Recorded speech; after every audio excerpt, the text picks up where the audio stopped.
سلامتنا تقبلوا مدبات دمص حفاش بمكتتال تركبوا كبران سمعتنا حلافي كارتان حبريتان ليتنال كولونيل جومترا جيتاچو مرحصن بمخنيات عالم لخوي معلت سراحتنياتات تران ابركتون ماكلات موياوي سلطنان تمرتن ابزلاق هنصت هاجر بزبلار استي اب ادراش حكوسئ نزكايدو سيمينار زحلف سمون قداماين كلاين كفالو اقربنا لكم منبرنا زذكريو نلوم دما سالساي كفالت تحستو زتكبر زلون هاجر هنصت ازيب فيه لما تحازلي وصوني جلس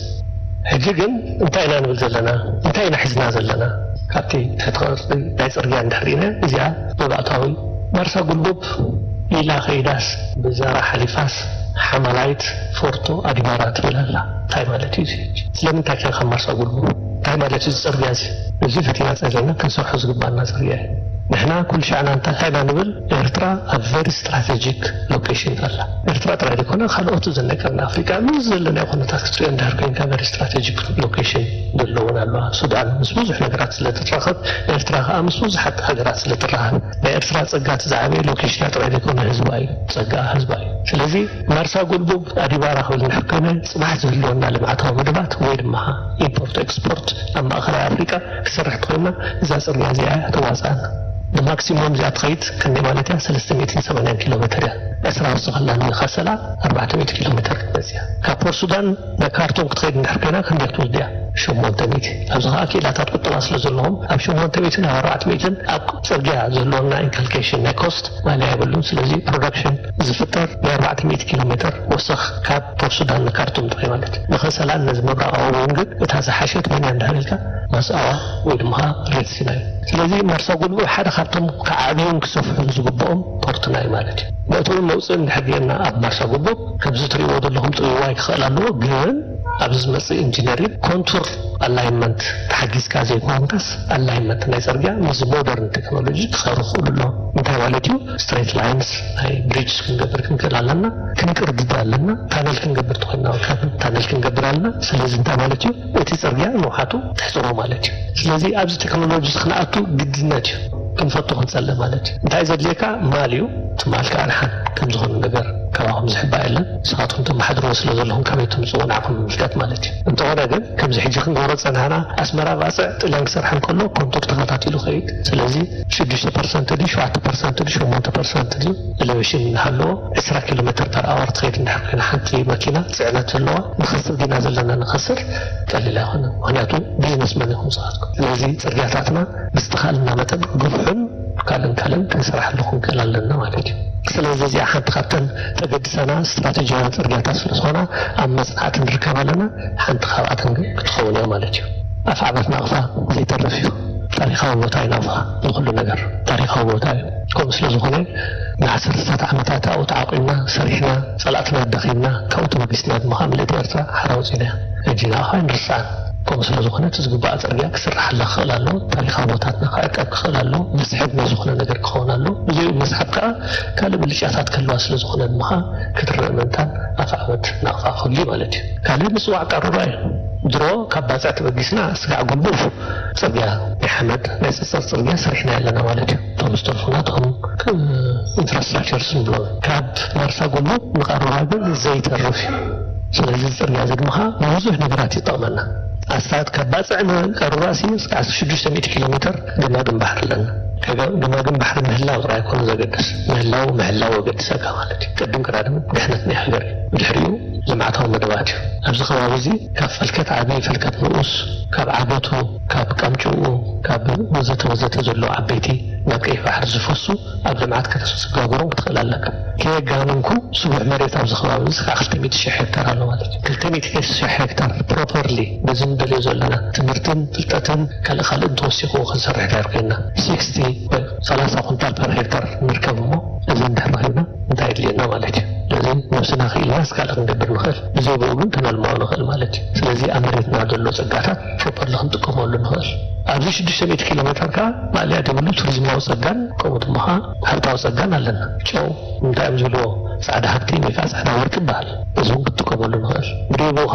ከምኡ ህፀብሐ ኩልሻ ክንዛረብ ዳኣ ከምዚ ታሽሞ ኮይና ከይትኾን እምበር 9,000 ቶን ድሕር ኣብ ሰሜናውን ኣብ ደቡባውን ቀይሕ ባሕሪ ዓሳ ክንገፍፍ ንኽእል ንሕኮይና በቲ ንድልዮ ዘለና ስልጠናን ትምህርትን ሂብካ ትካላት መስሪትካ ፕሮሰስ ሪፋሪ ኣድድ ወይ ከዓ ክብሪ ወሲኽካ ዝሰርሖ እንድሕር ኮንካ ቶና ኣነ ካብ ዓዲ ጥልያን ከምፅእ ምተገደድኩ ቶኖ ካብ ዓዲ ጥልያን ከምፅእ ምተገደድኩ እዞም ኩሎም እዚኦም ሃብትታትና እዮም ማለት እዩ ቶናን ገለን ኤንቾቪትሲ እዚኦም ማዕልያድ የብሎም ኣብዚ ከባቢና ዘሎ እዩ ብዝኾነ ግን ተጀማሚሩ ስለ ዘሎ ተስፋ ንገብር ናብ ዝለዓለ ደረጃ ክበፅሕ ስለዚ እዚ ፅርግያ እዚ ውሳኔ ንምባል እዩ ካልእ ካብ ፈሮ ጀሚሩ ንዓሰብ ዝኸይድ ካብ ዓሰብ ጀሚሩ ናብ ድባሲማ ዝኸይድ ፅርግያ እውን ኣለና ማለት እዩ ካብ ባፅዕ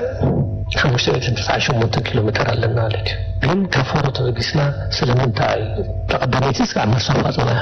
180 ኪሎ ሜትር ኣለና እዚአን ዘይተርፋ ቫይታል ፅርግያ ከም ኩልኩም ወፈርቲ ፅባሕ ደቂ ፅባሕ ዘለወና ስራሕ ንፈልጥ ኢና ማለት እዩ ኣብ ኩሉሊ እንድሕር 200 ዓመት ዝኸውን ናይ ፖታሽ ሪሶርስ ኣሎ ኮይኑ እንድሕር ፕሮፐርሊ ክንጥቀመሉ ኮይና ድማ ፅባሕ እዛ ፅርግያ እዚኣ ክንጥቀመላ ኢና ስለምንታይ ኢና ንጥቀመላ ተዋፃና ሬ ተዋፃና ምናልባት ኣብቲ ፊዚቢሊቲ ስታዲ ናቱ መልክዕ ዝኸውን እንተኾነ ግን ንዓይ ካብ ኬላ ካብ ኩሉሊ ምናርሳፋጥና ክኸይድ ዝኽእል ፅርግያ ጥራይ ክሰርሕ ዘለኒ እንደን ኣብ ኣንፊለ ቤድያ ማሳፋጥና ዘድልየኒ ፖርቶ ወይ ጀት ሰርሐ ካብኡ ኤክስፖርት ክገብሮ እንተኾይኑ ከዓ ውዱእ ፕሮዳክት ኢምባልክ ከም ዝንገብሮ ዘለና ደይኮነ ውዱእ ፕሮዳክት ክንሰድር ክንክእል ኣለና ስለዚ እዚ መንገዲ ሓላፍነት እየ ዝህብ ዘለኹ እንታይ ማለት እየ ኣብዚኣ ዘለኹም ክኢላታት ናይ ስራሕ ፅባሕ ፖታሽ ኣፍርየ ክሰድድ እንድሕር ኮይነ ንፓኬጂንግ ዶ ንስቶሪንግ ዶ ንኻልእ ኣባኹም ኢና ንምርኮስ ማለት እዩ ስለዚ ናብኹም ፅግዕ ኢልና ከምዚኣ ንገብር ኣለና ትማል ድማ ኣብ ታሪኻዊ ክንስኦ ኮይና ከምዚኣ ኮንፈረንስ ጌርና ኣለና ስለዚ ምኽርኹም እንታይ ትመስል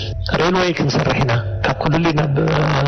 አንፊለበይ 73 ኪሎ ሜትር እንታይ ዋፃኒ መኪና ደ ከዋፃኒ ዋላ መንገዲ ባቡር bilo barhat no babur ay wasa kum ni makina ya tawasa kum babur makina ta tawasa ni da really goman galan da wada kan ji hijji baro no bi shasma mala da bil bicha makina ta ta khalfan kabalan tawasa na fi zibilin وزغنا كان قدامي تأشمد حنقو عطنامو وعصرحنا له حجيبا نالبنا نخيد أبزلو خيلا أبزلو ممهر كاليلا هنا ስለዚህ ሞያ ዝዓጠቀ ብትምህርቲ ዝወሰለ በተሞክሮ ካሉ ዘሎ ስለ ዝኾነ ፅባሕ ዘይተርፈና ናይ ኩሉሊ ፕሮዳክት ፊኒሽድ ፕሮዳክት ከነውፅ ኢልና ንሓስብ ስለ ዘለና እዚ ከልወና ናይ ፅርግያ እዚ ማለት እዩ እዛ ናይ ነፋሴት ናይ ደቀም ሓደ ምስታ ናይ ምፅዋዕ ዝተኣሳሰርያ እሳውን ጀማመርና ኣለና ብክልተ መንገዲ ኢና እንጀማምሮ ዘለና ሰትልመንት ሓደ ውሳኔ እዩ ሰትልመንት እንታይ ማለት እዩ ድሕር በት ከባቢ ዕድር ረኺብኩም ከይድኩም ኮይንኩም ኣብ ከባቢ ለዓይተን ቪሌጅስ ንሰርሕ ኣለና እንታይ ማለት እዩ ኣብ ከባቢ ለዓይተን ቪሌጅስ ክሰርሕ ዘገድደና እንታይ ማለት እዩ ካብ ናብ መፅኡ ሰብ ኣብዚ ይጥዕመኒ ኢሉ ኮፍ ዝበለ ህዝቢ ኣሎ ማለት እዚ ህዝቢ ዝመሃ ካብ መዓልቲ ናብ መዓልቲ ቁፅር እናወሰኸ ከይድ ኣሎ ስለዚ ቪሌጅስ ምግባር ጥራይ ደይኮነ ማይ ምቕራብ ጥራይ ደይኮነ ናይ ስራሕ ዕድላት እውን ምፍጣር ክድልየና እዩ እንታይ እቲ ናይ ስራሕ ዕድላት እውን ንገብር እንድሕር ኢልና ሕርሻ እዩ ዛቲ ኤርያ ስለምንታይ ናይ ሕርሻ ንገብር ናይ ሲትረስ ቦታ ስለ ዝኾነ ወይ ድማ እኒ ካብዞም ፍሩት እዚኣቶም ፅቡቅ ስለ ዝኾነ ተቐዳሚት ንውሕሰሉ ግን ማይ ምግባር ማለት እዩ ቼክ ዳምስ ጌርካ ሪዘርቫርስ ጌርካ ምግባር እዩ ደቡኻ ተንበሌጅስካ ሰትል ዝገብሩለን ከዓ ትገብር ስለዚ እዚኣ ናይ ነፋሲት ደቀም ሓደ ፅርግያ ወሳኒት እያ ከነተዓራርያ ንፍትን ኣለና ማለት እዩ ካልእ ነፋሲት ኣቑርበት እያ ጀሚርናያ ዝነበርና ስራሕ ካብ መዳእ መኻልፍ ኣይግጠንካ ገጢሙና ኣይነፍዑንቶም ኣብኡ ዘተናዮም ኮንትራክተራት ስለምንታይ እቲናዮም ዝኾንና ድማ ከዓ በዚሕና ስራሕ ንኩሉ ከዓ ብሓሳብ ክንገጥሞ ስለዘይንኽእል ነበርና ኢና ሂብናዮም ኣርዮና ከዓ ፅቡቅ ገይሮም ማለት እዩ ከምዚ ዘይንፈልጥ መሲሎም ዘይጠቅም መናሃደቕ እናሰርሑ ከብሉ ምስ ጀመሩ ኣይዋፃናን እዩ ንሕና ይሕማቕ ፀብቕ ምስቶም ናና ዘለውና እናስራሕና ንኸይድ ወይ ድማ ከዓ ፕሮፐር ሱፐርቪዥን ዘለዎ ስራሕ ከዓ ክንሰርሕ ክንክእል ኣለና ትፈልጡ ኣብምታ ታሪክ እቶም ናይ ቻይኒዝ ዝነበሩና ክሰርሑ ስለዘይ ከምቲ ደለና ክሰርሑ ስለዘይከኣሉ ኣቢልና እዚኣ ከዓ ደይቲ ተርፋ እያ ምክንያቱ 40 ኪሎ ሜትር እያ ትቕንስ ተጉድለልና ማለት እዩ ንኣቑርዳት እዘን መንደፈራ ባሮንቱ ኣለና እዚኣ ድማ ከዓ እቲ ኣብ ደቡብ ከባቢ ዘሎ ህዝቢ ምስ ኣብ ምዕራብ ዘለዎ ህዝቢ ናይ ንግድን ናይ ካልእን ዝራኸበሉ ስለ ዝኾነ እዚኣ ፀንሐትና ፅርግያ ግን ዝኾኑ ኣክቲቭ ምግፋሕን እቶም ዘለውና ናብኡ ኮንስትሬንትስ ናይ ስሎፍን በሎ ካልእ በሎ እዚኦም ከዓ ትውገደሉ ክትኾይና ካብ ባሮንቱ ልዶን በዓል ሻምብቆ ከመይዳ መሰለ እዚ በዓል ካርካሻ ዝበሃል ተፀሪቡ ፅርግያ ኮይኑሎ ካብ ሻምብቆ ንመንደፈራ እዚኣ ግን ምግፍፋሕ ድልየና ምፅራይ ድልየና እዚ ኣላይመንቱ ምቕያር ድልየና ማለት እዩ ካልእ ሻምብቆ ገርገፍ ኣለና ሻምቆ ገርገፍ ድማኻ ታይና ክንገብር ፀኒሕና ባሮንቶ ኣቲናስ እንተሰነይ ካብ ተሰነይ ንጎሎጅ ንኸይድ ራእዮ ሞት ፅርግያ ክብደቱ መውሓቱ ስለዚ ብኩሉ ዓይነት ብጥሪት እንተበልካ ዝሃብተመ ከባቢ ብታሽሙ መሶብ ኢልና ንዛረበሉ ስለዚ ግዜ ክትሕፅረሉ እንተኽኢልካ ተራእኻቲ ንክሰብ ትዕቅቦ ማለት እዩ ስለዚ ካብ ገርገፍ ኣተወጊስካ ንሻምቆ ዝኸይድ 137 ኪሎ ሜትር እዚኣኹ ውጥና ተወዲኡ ንስራሕ ድሎት ትኸውናላ ማለት እዩ ስለዚ ምልስ ኢለ ሞያ ድልየኒ እንታይ ሞያ ማለት እዩ ማሽነር ድልየኒ ማሽነር ዘድልየኒ ድማ ነዚ ኩሉ 137 ካተን ፊል ክቆርፅን ክመልእን ስለ ዘለዎ ከግፍዕን ስለ ዘለዎ ሞያ ወሳኒ ስለ ዝኾነ ኣብዚ ኢንፍራስትራክቸር ናይዚ ሃገር እዚ ተራ ዝፃወት ሞያ እዩ ንምባል እዩ ካልእ ተሰነይ ኦምሓጀር እዩ 105 ኪሎ ሜትር ኣለና ዶ ኣብ ፅቡቅ ቦታ በፂሓላ እንታይ ዳ ንብል ዘለና ናይ 20 ሜትሮ ግፍሒ ዘለዎ ኣስፋልቲ ጌርና ኦምሓጀር ነጥዋ ምስ መዳውብትኻ ኣፍ ደገ ክትከፍት ክትኽእል ኣለካ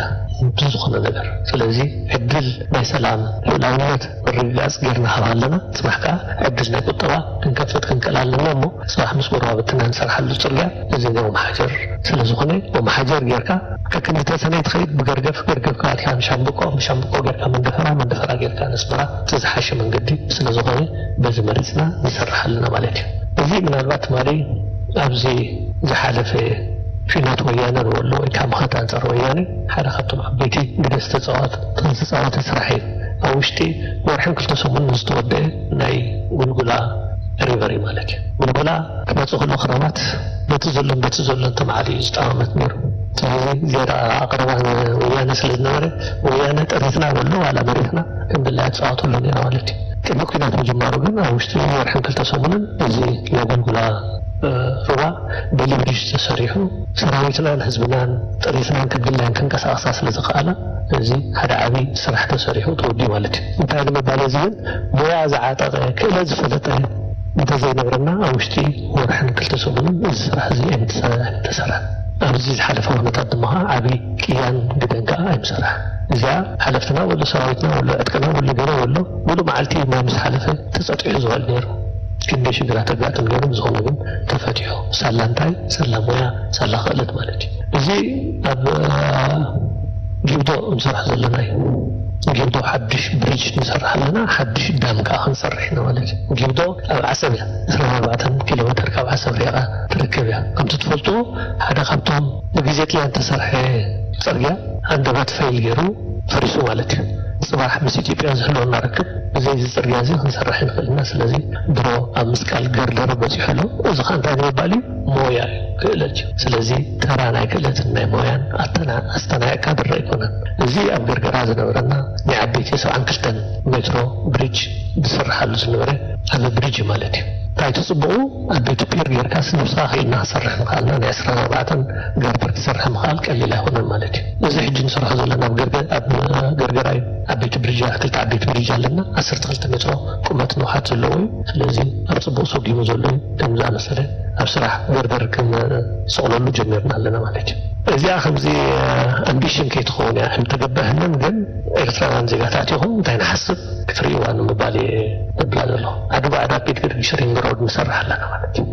ስለምንታይ ሪንግ ሮድ ኣብ ኣስመራ ፖፑሌሽን ናይ ኣስመራ 600,000 ክበፅሕ ማክሲሙም ካብኡ ንላዕሊ እንድሕር ከይዱ ኮንጀክሽን እዩ የድልዮ ኣድልዮን እዩ ስለምንታይ ኸ ኩሉ ሰብ ኣብ ከተማ ዝርከብ ንሕና ብዙሓት ከተማታት ከም ኣስመራ ክንሰርሕ ክንክእል ኣለና መንእሰይ ኣብ ከተማ ምጭርሑ ኣኽሳቢ ይኮነን እንታይ ደኣ ንመንእሰይ ኣብ ዝተፈላለዩ ቦታታት ከም ዝሰርሕ ምግባር እዩ ዘድልዮ ነገራት ከዓ ተማላሉ ክትፈትን ክትኽእል ኣለካ ሕጂ 600,000 እንድሕር ዝስራሕ ኣለኻ ኮንካ ፈቲኻ ፀዲቕኻ ግን ኢትስ ትራንዚሽን ፖይንት ብቤት ግርግሽ ኣቢለን ካብ ባፅዕ ዝመፃ ናይ ፅዕነትን ናይ ካልእን ከልል ስለ ዘለዋ ኮንጀስሽን ዝረኣየካ ፅባሕ ድማ ፊውቸር ዴቨሎፕመንት ዝረኣየና ነገራት ኣሎ ማለት እዩ ስለዚ ከምዚኦም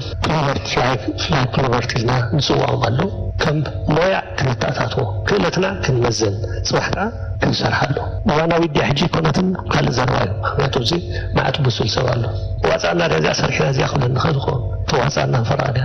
ሰበይ ክፍትነላ እዚኣ ወዲ ከምዚኦም ዝኣመሰሉ ዲዛይንን ከምዚኦም ዝኣመሰሉ ናይ ብስራሕ ክእለት ከማዕብል እንዲያር ፊውቸር ድማ ከዓ እቲ ዘድልዮ ኮንጀክሽን ናይ ትራንስፖርቴሽን ከዓ ክትፈትሓላ እያ ስለዚ ቀልጢፍካና እንታይ ደኣ ሃገለ ከይትብለኒ ከምዚኣ ዝኣመሰለት ክንሰርሕ ንሓስብ ኣለና ጥምሕና ማለት እዩ ሪንግ ሮድ ኣብ ኣስመራ እዘን ዓበይቲ ዘለዋና ከምዚ ኸዳ ንገብረና ኣለና ሓንቲ ካብ كاب بيت جرجش توجيسا عند نفاس تقميتا ولا ذات أتو ريمروت قلنا لنا إذا أدمها بعد ربلا من دفران خلنا تخيدها ስለዚህ ብዘይትና ተዲዛይን ኦልሬዲ ተወዲ እቲ ቢል ኦፍ ኳንቲቲ ወሲ እቲ ኤክስፐርትስ ነው አብልና ያለና ማለት ትራይ ኢኒሺዬቲቭ እንታዩ ሃይወሉ ዚን ቀዳምነትና ናይኮነትን ተባይሉ ክስራዓልና የነበር ነህና ወገና እቲ ጉዳይ ወዳዲና እንሄዳለና ማለት ነው ስለዚህ እንታዩ ትጽቡ ሓደ ነቶም ዝገታትና ተስፋማዊ ካላይ ድማኻ ከም ዝሰርሕ ወነቀይና ኣለና ማለት እዩ ስለዚህ ሀብቀርባ ዋንሲ ዜሪ እነራን ወልምበር ካላላ ጂቲ ዲዛይን በእንጀራራት ኤሌክትሮኒክ ኢንጂነራት ወዘተ ክትሪኦ ከለኻ ዘመገካ ነገራት ጽቡቅ ኢኒሺዬቲቭ ጽቡቅ ጽባሕ ንኻን ዝልወና ቻሌንጅስ ካ እንስያትና ቀሪብና የምንጸንሕ ማለት እዩ ስለዚህ ንጽርግያ ኣተኣሳሲርና ኣብ ከተማናዊ ገጠራት ክንሰርሕ ኣለና ካልእ ከዓ ዘይተርፍ እዩ أبايت خنصرح كنكلالنا أبايت دلتنا كل زمنسي دلتنا كل زحمة سلازي جمرنا خمود حج ممكن نصرح كان بدأت حاجة يصرح الزلو خمس لزقنا خازن كلن حدشتي كبانياتات وارد بالوالد زين مرأيا حدا خبطم تتحزم زلو مدواتنا أبايتيو كم تزوركو عنكم مدواتنا انفراستراكشر ويكا مدواتنا جماعتنا زهجرزي هدو قلت ساعة فران وستلناهم إذا قال ما عتنا قورينا أبزقنا تقاليدنا كنزارب نفتن مالتي كمستري وزر لهم زائر ترانا بقيحين بقتلين المزمز أبلنا لنا بلي وسركل بقلواتات كيرنا لنا انتا يومتهم تشالنجز انتا يومتهم بدلتاتنا سيزال علي صقانا زهجرزي إلنا زلنا صقا سوناها بخل بتلو كندالوهم كلالنا ندلاو نيتمرتن نتاشفين طريق يكون موداون وساني مالتي الذي سلطانات زعبي نجر سلطين كا كتود موهل خير ስለዚህ አብዛር ጸጋዝ መልአ ሀገር ዲአሲ እንታይ ዘለና እንዳሪልና ከምታ አንቶይ ትንከፋ ቢለዝ ነበርኩ ኣብዚ ከባቢ ዝንህሪኹም ቆጠልያ ዘሎ ቦታታት ኣሎ እዚኦም ኣስቶም ኣስታት 200 ሺህ ዝኾኑ ሄክታራት ናይ ልምዓት እዮም ማለት እዩ ስለዚህ ኣብዚ ከባቢ ኩሎም ናይ ፈልከት ንኡስ ፈልከት ዓቢ ሃገት ጉንጉም ናይ ሞጋ ናይ ቃምጫዋ ናይ ወቂሮ ናይ ዒን ናይ ኦሌ ላባ ገለ ዝበሃሉ ኩሎም እዚኦም ልምዓታት እዚኣቶም ናበይ ንፈሱ ናብ ሰሜን ቀይ ባህሪ ንፈሱ እዚኦም ከከም ኣገዳስነቶም ብድያ ጌርና ክንሕዞም ይዋፃና ትኾይኑ ድያ ብስፔት ኢሪጌሽን ጌርና ክንሰርሕ ትኾይና ብስፔት ኢሪጌሽን ክንሰርሕ እንታይ ስፔት ኢሪጌሽን ኣገዲድና ብስፔት ኢሪጌሽን ተሰራሕና ይሓይሽ ምክንያቱ ኩሎም እዞም ማይ እዚኣቶም ካብዞም ከበሳታት ናይ ሳሕል ካብ ካልእን እቶም ሃብታም ሓመድ ሒዞም ዝወፁ ኣበይ ከገድፍዎም ኣብዞም ጎላጉል እዚኣቶም ገድፍዎም ማለት እዩ ስለዚ መፂኦም እቶም ፈርታይል ዝኾኑ ሶይል ኣብኡ ስለ ዝገድፍዎም ኣነ ብስፔት ኢሪጌሽን ብዘይ ሓደሽቲ ፈርቲላይዘርስ ንኣቶም ክሰርሕ የግድን ማለት እዩ እዚኦም ክገብር እንድሕር ኮይነ ግን እቲ ሲስተም ክቕየር ኣለና ማለት እዩ ቢጋ ምስ ገበርካዮ እዞም ሓመድ እዚኣቶም ዝዓግቱለይ ድማ ካብ ጎቦታት ናይ ዓገት ካብ ጎቦታት ናይ ኩሎም ዘለዉ መኽተር እናገበርና ክንሰርሕ ክንከላልና ተደይኮነ ሙሉእ ቢጋታትና ብምንታይ ክመልዩ ሲልቴሽን ክመልዩ ማለት እዩ ሓመድ ክመልዩ ስለዚ ስፔት ኢሪጌሽን ምስራሕ ዋፃና ግን ስፔት ኢሪጌሽኑ ፕሮፐር ብዝተፀንዐ መንገዲ ኮማንድ ዝኾነ ክኸውን ክኽእል ኣለዎ ነቶም ዳይክስ ዘፍርሰለይ ደይኮነስ ኣነ ነቲ ማይ ዝመፅእ ዝቆፃፀሮ መንገዲ ሜካኒዝም ገይረ ክሰርሕ ክኽእል ኣለኒ ስለዚ እዚኦም ኣለውና ካብ ብሪጤ ካብ ማርሳ ተኸላይ በሎ ላዕሊ በሎ ጀሜርካ ኩሎም እዚኦም እንድሕሪናዮም ድማ ከመይ ዳ ምስሊ ቱሪስቲክ ኤርያ ኣብዚ ዘለና ሃርበርስ ከይዶፍቲ በረኻታት ውዒሉ ዓስኡ ገፊፉ ፀሓዩ ተፀልዩ ክመፅእ ዝኽእል ስኩባ ዳይቪንግ ክገብር ዝኽእል እንድሕር ድማ እቲ ዝበለፀ ናይ ቱሪዝም ቦታታት እዩ ስለዚ ነዚኦም ፕሮፐርሊ ስሕበት ክንፈጥረሎም ክንከል ኣለና ስለዚ ፅርግያታት ምስራሕ ኤሌክትሪሲቲ ምእታው ማይ ምቕራብ ወዘተ እዚኦም የድሊና ማለት እዩ እሱ ጥራይ ደይኮነ ካብ ባፅዕ ጀሚረ ስጋዕ ዓሰብ ዝኸይድ ኩሎም ቶም ቦታታት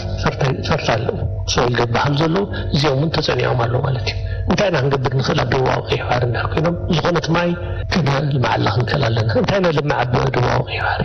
እንድሕር 1 ሚልዮን 2 ሚልዮን ተምሪ ክንዘርእ ክኢልና ተምሪኡ ኩሉ ኣይኮነን ኣብ ምሉድ ኣይኮነን ስለዚ ብዝተፀንዐ መንገዲ ምስቲ መሬትና ብዝሰማ መንገዲ ናይ ተምሪ ልምዓት ክንገብር ንኽእል ኢና ከም ኣብነት ዝፈተናዮ ኣብ ኣቦ ዝበሃል ኣብ ውሽጢ ውሱን መሬት ልዕሊ 15,000 እስ ኖሚናል ክትፍትኖ ከለካ ግን ፅቡቅ ተምሪ ካብሃበካ ስለምንታይ ኣብ ደቡባዊ ቀይሕ ባሕሪ ስጋዕ ረሓይታ ዘሎ ናይ ተምሪ ልምዓታዊ ቦታ ክገብር ዘይክእል ኢልካ ትሓስብ እሞ ትሰርሕ ማለት እዩ እንታይ ከድልየና ማይ ድልየና ንዓውቶም እንታይ ከድልየና ኤነርጂ ድልየና ስለዚ ኤነርጂ እውን ምስኡ ኣተኣሳሲረ ይርኦ ማለት እዩ ስለዚ ኣብቲ ሕርሻ ጥራይ እንድሕር ወዲኤ ኣብዚ ሰሜናዊ ቀይሕ ባሕሪ ወይ ድማ ግማግም ናይ ቀይሕ ባሕሪ ብናይ ሕርሻ መንገዲ ኣብ ደቡባዊ ኣብ ምዕራባዊ እንድሕር ርኢና ድማ በስተሓቲ ካብ ማሓጀር ጀመረ ቀጠልያ ኣልቢስዮ ዘለኹ ድማ ንኽርክበት ኣተሓዋዊሰ ኣብ ስራሕ ክሰርሕ ክእል ማለት እዩ ብዙሕ ሰብ ዘረብኩዋ ከርከበት ከም ዝተሰሪዮስ ካለ ወገን ወላ ሓንቲ ግራ ንገስ ብግብሪ እቲ ዝኸድናዮን ዝጓነፈናን ዘጋጥመናን ምናልባት ብቀረባ ዘለና ንሪኦ ስለ ዘለና ማለት እዩ 16 ሜጋዋት ምስ ገበርከናው ዘይጠቅም ነገራት ምዃ መፀናሕና ኤምባርጎ ሜንተናንስ ክትገብረሉ ዘይትኽእለሉ ደረጃ ምስ በፅሐ ትኹላፍ ምክንያቱ ኩሉ ሕርሻ ቦታ ብፖምፓታት ዓበይቲ ኤነርጂ ሓጣ ማለት እዩ ሂንዳይ ፀኒሓ እንድሕር ደቡብ ኮርያ ኣይወኩም ኢላ ምስ ኣሜሪካ ወጊና ፀኒሓ ካተርፒላር ወጊኖም ኣይንወኩም ኢሎምካ ትኹላፍ በዝውን ነትኸውን ዘይምርብራብ ተወሳኒ ባህርን ጠባይን ናይ መንግስቲ ድማ ተግባር ምጽናዕ ያደለኸው አዝራይኻ ፈታሕ ከም ዝርከቦ ተኣማሚንካ መስከትካ ድሮ ለማዓልቲ ዘኣቱ ኺላታት ኣለውና ኩለንተን 16 ሜጋዋት ኣፍግና ክነትወና ስለዚ ኢሚዲየትሊ ናይ ከርከባት ኣብ ምጹር ስራሕ ክንኣትኹም ከላለና ማለት እዩ ብዙሕ ዝድርኸና ነገራት ኣሎ كما عبيت حلفتي مطمطو ነገራት ኣሎ بالمعنى تطرى ديكونه زغاتاتنا ኣብ ሱዳን ዝርከብ بحزب خناتات زنتها قبل خلي هذا نحملايت بس حزب وزح ስለዚህ ክንፈጥሮ እንሳለ حملايت ከነዳለው እንከላለና ናብልጅ ክንብላለና ስለዚህ ስራሕ ካፈጥሮሎ እንከላለና ስለዚህ ኢሚዲየት ኤነርጂ ክልዮም ማይ ይኹላለና ስለዚህ ተዘድሊካ ኢሪጌሽን ሲስተም መስከበርካ እንታ አኻ ክትገብር ብድሪው ውጥን ከለውካ ከላሎ ብልጫና ዝቦታታት እዚ ሲትራስ ከዘራሎም ትኸሊኻ ማንጎ ተፈትዩ ጽቡቅ ፉል ተፈትዩ ጽቡቅ ጡጥ ተፈትዩ ጽቡቅ ሽኮር ተፈትዩ ጽቡቅ ስለዚህ ወሱን ፋብሪካና ሽኮር የራስ ከንሰራ በይንኸለን ወላ ማርኬት ንገለ ያኹን ወላ ሰስከፋቆሉ በይንኸለን ولا سيسترخبنا كبتنا كابكم زيوزا مسؤول منو يكرخ بايك لاندين رغبان ترى سلازي كم زيركا كتتابع تخل مالتي سلازي ديري فارم تقبريها وصيتني ديري فارم صبان قربتني مالتي مصباح كبتو تقبريها او خانا جمل تقبريها وزتي زدفع كان غير بزح سلازي ماي انرجي سب قدم سب ماي انرجيها ادالو البخنز بقدي كم كيد لعلم تحت الملالنا مالتي وخلنا هنا زربنا انرجي حكي انرجي زربنا اب حرقي قوت صالحي 8 ميجاوات نبرنا 24 ميجاوات مسوسقنا له 24 ميجاوات مسكل كليله نورات من نورنا هلكا نورات نجم شحنا غندير ስለዚህ ኣብ ዝኾነ ቴክኒክ ትሪኦ እንዳርከንካ ዝጸንሐ ጀነሬተር ምስ ሓድሽ ጀነሬተር ኣብ ገለመጠም ቢሳማ ክኾን ማሽን ይስንኹ ተንዘል ኸርና ነቅድም ዝነበራ ጀነሬተር ማን ነብለን ምዘን ሓድሽ ማን ኢሎም ጽውኦ ናይ ቻይና ኣብ ገለገለ ፓርትን ኣብቲ ጊር ንብሎ ኣይሰማማን ጸንዮ ስለዚ ስፔር ፓርትስ እውን ትደልየለን ማለት እዩ እምበር 128 ሜጋዋት ቀሊል ኣይምነበረ እዚ ዝነበርና ሓጎስቆፅ ንብል ኣብ በዓላት ከይተረፈ ዝለወስናዮ እኽሊ እባኒ ጌርና ድሎት ክንበልዕ ሴ ጽቡቕ ኣይነበረን بزخنا جن كان سرح من كل علنا هذه الجنرات نحن دايدين إحنا مثل نقلدي من قصدي تقصلنا له لعل تحت نقول زين نقل زار مها خمسة نفس عزوات ولنا على تحلفتنا أم مسرح الله بالتطور هنا لذي تسوى نقبر إنرجي انتقنا جن إنرجي بخلي من قدي أنحزو يزول إنرجي هنا كاب حرقي قوت وجيسوس نملي أرتا كباز أحلنا كم سيستم توصلنا واسعنا له هذا نكسبرتيس يزارب زلوا ونعطو وانو خلي صحيح distribution drive أزيو كبيت وغاز حتى الناي مالك سلازي موجولار الكتريفيكيشن نقدر أو كركبات 16 ميجاوات نقدر سلازي نتسرع وندينس كحساوا زلنا قال زلنا كنشفنا لنا نقدر أبو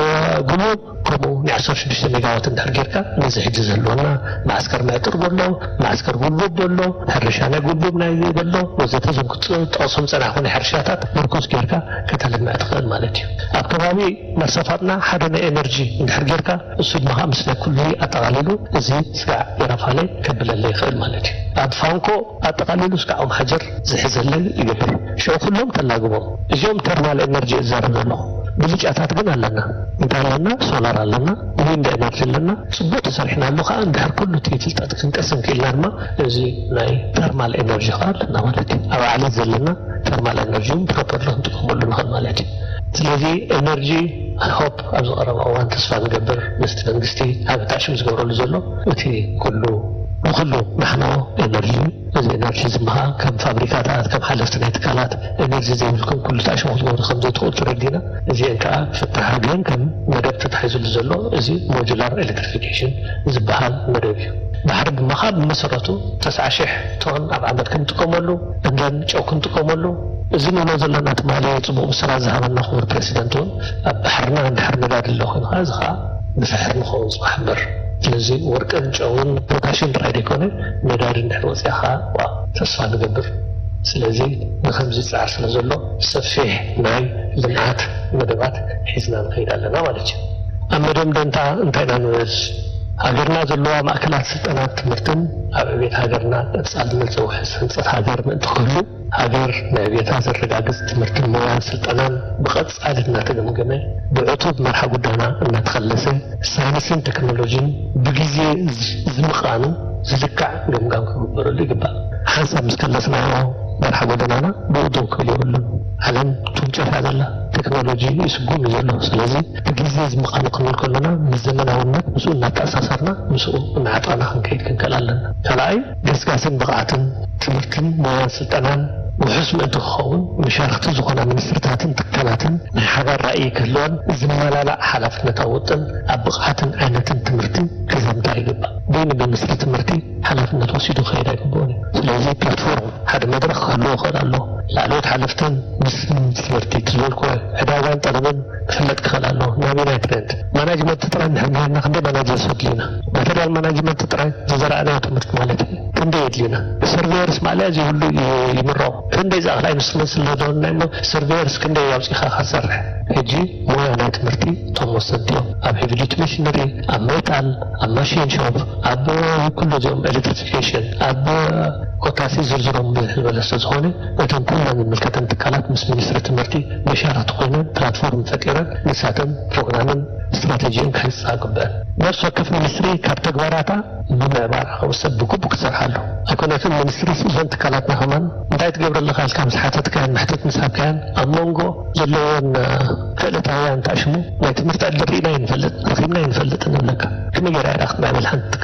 هانتكال تهي مخرنا عنا كهذا human resource development أو نايتمرتي مدامات عاوزيو كسبلك خلاله زبراور زخلص زوس غفلتات كله خلاله زي تقبل نحكينه نسون تتكال أخيله خرزيز يزموت سلوزي أبالاتهم خرشع نايتمرت سلطنة خبون خلولو بحبسون خلاله تكالات حجرنا مياه سلطنة نعميد حجر تكال ويك أسلطاني كله تدماميرو قطواه وقعتن تولادرنياتن محازنياتن زعبب مخانو متكرس مركوسا أبنت متاو زيغاتات ببقعات أفراهنتهم كم زحيل نمبار كتسال ساري مكيات كدليو مياه سلطناتيفت منسيات ببقعات مزغرب تسفازة سنق قدر عداقات بزدل لبقعات زمال بمخانو منسيات زي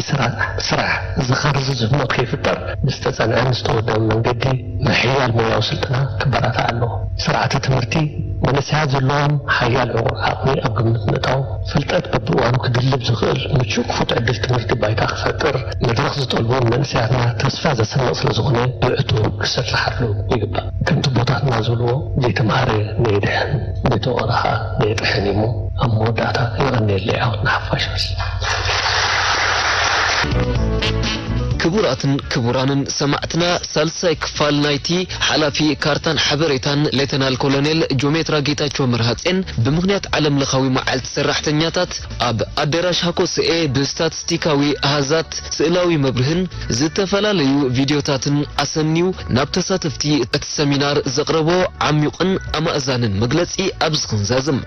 أبزغصل رابعين نايمود أتان كفال زتحستو كاب تساتفتي السمينار زقربو رئيتوتاتن حتوتاتنينا كنقرب سسنايو إنا تمننا نفانوكم